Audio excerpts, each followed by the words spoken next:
Tom Gates, a tiny bit lucky.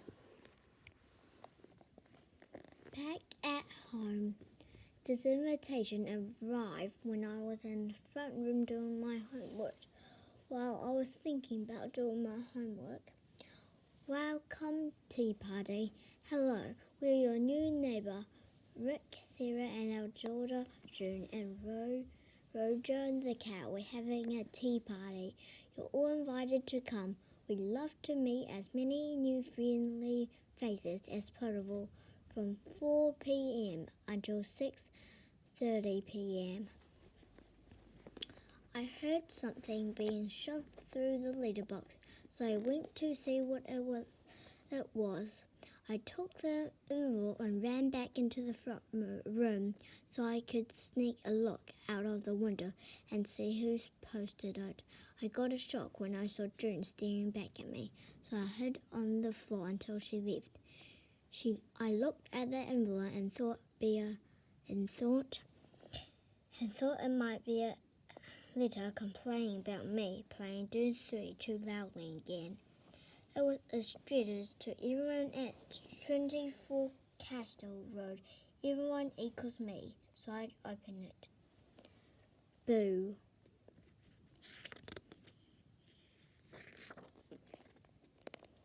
Lucky it wasn't bad news. Phew.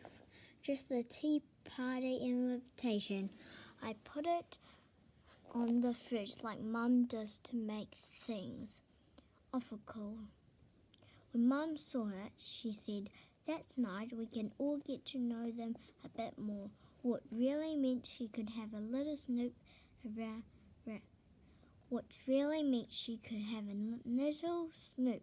their house, but I didn't say that. I called Doug just to check that he'd been invited too. I didn't want to be on my own at June's. Just checking, he had. Phew, that could be outward. Dune 3 are still rubbish. I'm about here right now, I think. On the day of the tea party, Mum suddenly decided to make some biscuits. They smelled delicious when they were cooking, but taste absolutely disgusting. Yuck. Oh, I must have mixed up the salt with the sugar, Mum says, which is the sort of thing Granny Marvis does. Add the sugar. But the good news was Mum wanted me to go to the shop to buy something nice quickly, as if I picked something horrible to eat.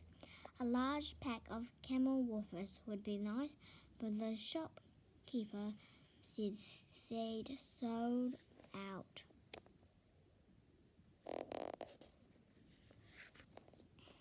What? I was shocked at first until luckily I spotted some delicious looking iced donuts in different colours. They looked very tasty, so I bought 6 donuts and some fruit too with the change for me. When I got back, Mum said, "Oh dear, I hope they taste better than they look." I thought they looked yummy. They have to do, she added. They'll have to do, she added. Dad came down wearing one of his slightly odd t-shirts. "Is that what you're wearing?" Mum asked him. "It's tea with the neighbours, not the Queen," Dad said, looking at his t-shirt. "Just don't eat too many cakes then," Mum said. Dad and I wondered who she was talking to. "Both of you, or mostly you, Frank."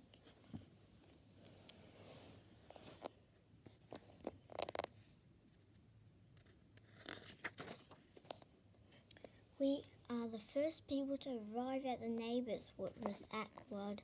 June's mum was wearing a long dress and her dad had a headband on. Maybe Dad's t-shirt isn't so bad after all. They say hello to us, and June's mum pointed to me and says, "You and June know each other already. We're in the same class," I say, and June say, "for now," like she knows something I don't. Can I go and look for Roger? He's gone missing, she added, ignoring me. June's mum nodded and asked if I liked to go with her. Not really, but I didn't say that. Instead, I say no thanks, I'm fine. But June's already gone. It's our cat, Roger. He keeps wandering off, her dad exclaimed. He's probably in our house or digging up the plants in our garden, tell them which is true. My mum gave me a nug and June's parent looked a bit embarrassed. Oh dear. Mum changed the subject quickly and says, we've brought something to add to the tea. That's very kind of you, June's mum smiled. You haven't seen what it is yet, Dad says as a joke. Mum didn't laugh. Do put it on the table next to my homemade cakes and bread, June's mum said. I use all the natural ingredients and no food colouring. So much nicer, don't you think? She added.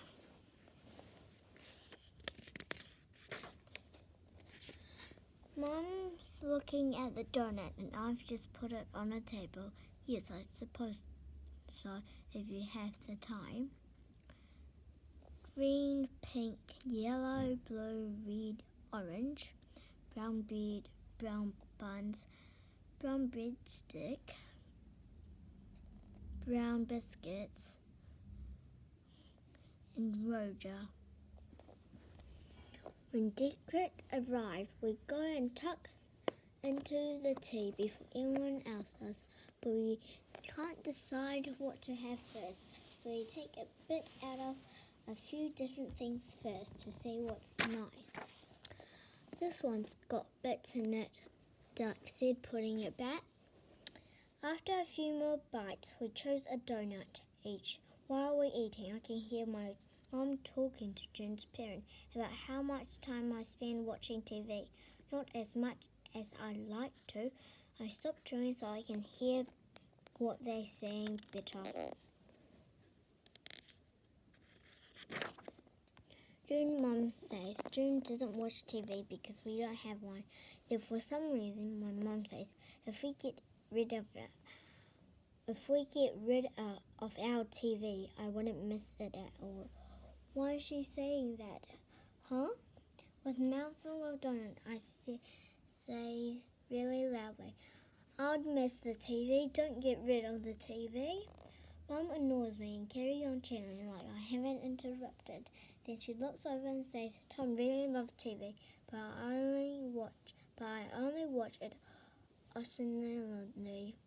And I'm thinking of all the TV programs that I know Mum loves to watch, so in case she couldn't, I'll keep reminding her of what she would miss if we don't have a TV, especially when she's talking to June's parent. I'm just saying no TV would mean no Andrew Day show or come dance with me. Okay, Tom, we get the hint. Dico says he has to go home to get Rooster for a walk. He's so lucky. I wish we had a dog.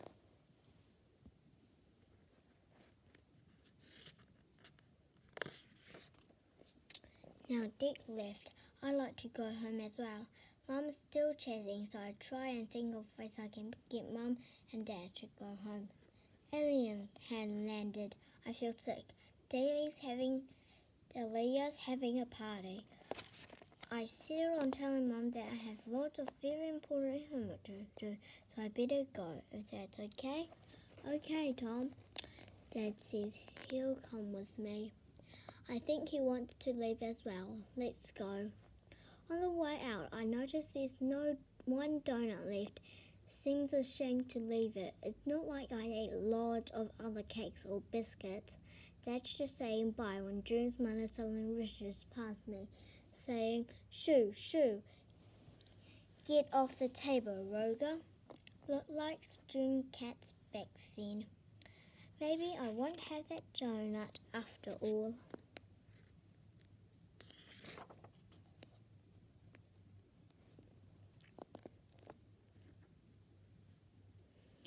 I have to do my homework now. I've got no choice, so I'm up in my room trying to get started, but I keep getting good ideas for a comment. I'm making about someone for characters from the Crazy Fruit Bunch. Then found this letter I must have shoved into my exercise books to keep safe. It's all about Enchantment Week and what's going on in school. Next week we get to do different things in class and than normal, what should be fun.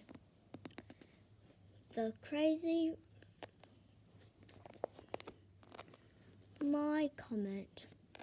The Crazy Fruit Bunch. Let's fly, really? So great. Okay, it won't fly. Sour grapes. Fly, fly. It's not flying. Why it's that? It's rubbish. Banana gets in and die. Ready to roll? Uh-oh. I'm not sure it's going to work. It worked a bit. Pineapple's gone green. Wobbly kit. Woo! It was really fun when Norman Watson saw the letter. He asked, does enrichment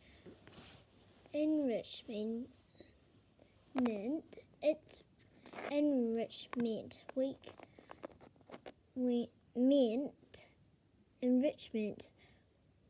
mean we're all going to get rich, sir? No such luck, Norman, Mr. Foreman told him. Imagine if that really happened. How good would that be? Part of my homework is filling in my reading diary. The book I have is excellent. It's a Dr. Planet book, but I keep forgetting to get Mum or Dad to sign my diary, so I've been signing it myself with a squiggle. Now, even if I remember, I can't get them to sign it, as they'll see what I've been up to. I'm going to have to wait until the whole diary is filled up before I can get a new one. Right, back to my homework in a minute. Here are 2 more Crazy Fruit Bunch characters I've made up. Crazy Kiwi Fruit, a moldy Marcus Berry. Ha! As I'm drawing, I look into June's garden and can see her wandering around searching for a cat again. She'll never find him there because he's hiding in our garden. I could tap on my window and point out where he is. Or I could keep quiet. Shh. Spot Roger the cat. Roger, here he is.